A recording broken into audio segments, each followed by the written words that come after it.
Hi dears, കുട്ടികൾ സ്കൂളൊക്കെ വിട്ട് വരുന്ന സമയം അവർക്ക് ഇഷ്ടപ്പെട്ട ഒരു സ്നാക്ക് ഉണ്ടാക്കി കൊടുത്താലോ? ഇത് ബ്രെഡ് ഉപയോഗിച്ചിട്ട് നമുക്ക് ഈസി ആയിട്ട് തയ്യാറാക്കാൻ പറ്റുന്ന ഒരു സ്നാക്കാണ്. ഗാർലിക് ബ്രെഡാണ് ഞാൻ ഇന്ന് ഉണ്ടാക്കാൻ പോകുന്നത്. അപ്പോൾ അതിൻ്റെ റെസിപ്പി കണ്ടാലോ? ആദ്യം തന്നെ ഇതിന് വേണ്ടിയിട്ട് ബട്ടറാണ് എടുത്തിട്ടുള്ളത്. ഇത് 100 ഗ്രാമിൻ്റെ ഒരു പാക്കറ്റാണ്. ഞാനത് ഫുള്ളായിട്ട് എടുക്കുന്നുണ്ട്. അപ്പോൾ നിങ്ങൾ അധികം ബട്ടർ ഇഷ്ടപ്പെടാത്തവരാണെങ്കിൽ ഒരു പകുതിയൊക്കെ എടുത്താൽ മതിയാകും. ഇനി നമുക്ക് ബട്ടർ ഒന്ന് ഉടച്ചെടുക്കണം. ഞാനിപ്പോൾ ഇതുപോലെ ഉടച്ചെടുത്തിട്ടുണ്ട്. അപ്പോൾ നിങ്ങൾ ഫ്രീസറിലൊക്കെ വെച്ചതാണെങ്കിൽ കുറച്ച് സമയം പുറത്തെടുത്ത് വെക്കുക, എന്നാൽ മാത്രമേ ഇതുപോലെ ഉടച്ചെടുക്കാൻ പറ്റുള്ളൂ. ഇനി ഇതിലേക്ക് 1.5 ടീസ്പൂൺ വെളുത്തുള്ളി ചെറുതായി അരിഞ്ഞതും കുറച്ച് മല്ലിയില അരിഞ്ഞതും കൂടി ഇതിലേക്ക് ചേർത്ത് കൊടുക്കുന്നുണ്ട്.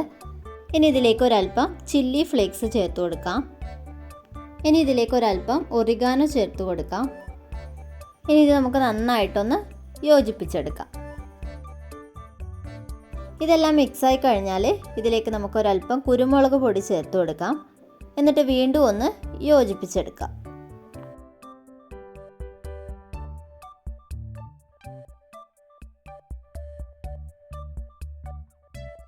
നമ്മൾ ഉണ്ടാക്കാനായിട്ട് ഇതുപോലൊരു പാൻ അടുപ്പിലേക്ക് വെച്ച് കൊടുത്തിട്ടുണ്ട്. ആദ്യം നമുക്ക് ഉണ്ടാക്കാനെടുക്കുന്ന ബ്രെഡ് 2 ഭാഗവും ഒന്ന് മുരിച്ചെടുക്കണം. അപ്പോൾ അതിന് വേണ്ടിയിട്ട് ആദ്യം ഒരല്പം ബട്ടർ ആക്കി കൊടുക്കാം. എന്നിട്ട് നമ്മൾ ഉണ്ടാക്കാൻ ഉപയോഗിക്കുന്ന ബ്രെഡൊക്കെ ഇതുപോലെ ഒന്ന് മൊരിച്ചെടുക്കണം. നമ്മൾ ഫില്ലിങ് വെച്ച് കൊടുക്കുന്ന ഭാഗം കുറച്ച് നന്നായിട്ട് തന്നെ മൊരിച്ചെടുക്കുക.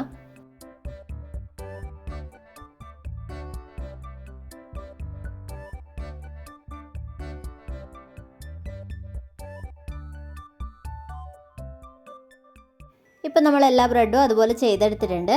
ഇനി നമ്മൾ നേരത്തെ തയ്യാറാക്കി വെച്ച ബട്ടറിൻ്റെ ആ ഒരു മിക്സ് ബ്രെഡിലേക്ക് ഇതുപോലെ സ്പ്രെഡ് ചെയ്ത് കൊടുക്കാം.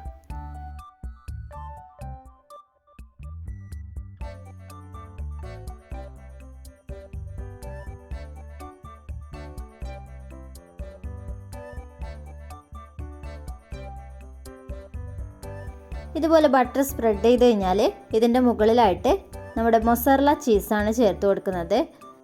അത് കുറച്ച് അധികം തന്നെ ചേർത്ത് കൊടുക്കുന്നുണ്ട്. കുട്ടികൾക്ക് ഈ ഒരു ചീസൊക്കെ വലിയ ഇഷ്ടമായിരിക്കും.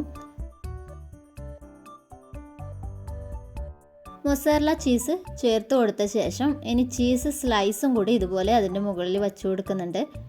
ഇത് സ്കിപ്പ് ചെയ്യാവുന്നതേ ഉള്ളൂ. ആ ഒരു സ്റ്റെപ്പ് നിങ്ങൾക്ക് താല്പര്യമുണ്ടെങ്കിൽ ചെയ്താൽ മതി. ഇനി നമ്മൾ മുകൾ ഭാഗത്ത് വെക്കുന്ന ആ ബ്രെഡിലും കൂടി ഇതുപോലെ ബട്ടർ ഒന്ന് സ്പ്രെഡ് ചെയ്ത് കൊടുക്കുക. അതിനുശേഷം നമുക്ക് പാനിൽ വെച്ചിട്ട് 2 ഭാഗവും നന്നായിട്ട് ചൂടാക്കിയെടുക്കാം. ഇനി ഇതുപോലെ അല്ലെങ്കിൽ ഒരു 5 മിനിറ്റ് ഓവനിൽ വെച്ചിട്ട് ഒന്ന് ചൂടാക്കിയെടുത്താലും മതി. ഇപ്പം നമ്മൾ പാനിലാണ് ഇതുണ്ടാക്കിയെടുക്കുന്നത്.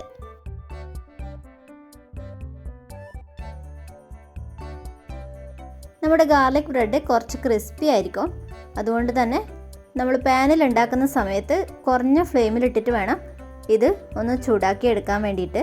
അതല്ലെങ്കിൽ ഒരുപാട് കരിഞ്ഞു പോകും.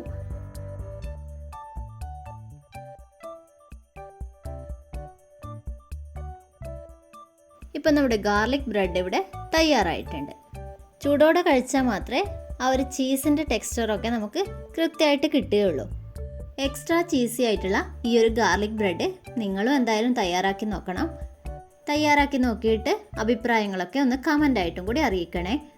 എൻ്റെ ഈ ഒരു ഗാർലിക് ബ്രെഡിൻ്റെ റെസിപ്പി നിങ്ങൾക്ക് ഇഷ്ടപ്പെട്ടെങ്കിൽ ഒന്ന് ലൈക്ക് ചെയ്യാൻ മറക്കല്ലേ. കൂടാതെ എൻ്റെ ചാനലൊക്കെ ആദ്യമായിട്ട് കാണുന്നവരാണെങ്കിൽ ഒന്ന് സബ്സ്ക്രൈബ് ചെയ്ത് സപ്പോർട്ട് ചെയ്യുക. ഇനി തുടർന്നും ഞാനിടുന്ന വീഡിയോസൊക്കെ നിങ്ങൾക്ക് കൃത്യമായിട്ട് കിട്ടാനായിട്ട് കൂടിയുള്ള ബെൽ ബട്ടൺ കൂടി ഒന്ന് പ്രസ് ചെയ്ത് വെക്കാൻ മറക്കല്ലേ. വൈകുന്നേരം കളിച്ച് ക്ഷീണിച്ച് വരുന്ന കുട്ടികൾക്ക് ഈ ഒരു പീസ് തന്നെ മതി വയറ് നിറയാനായിട്ട്.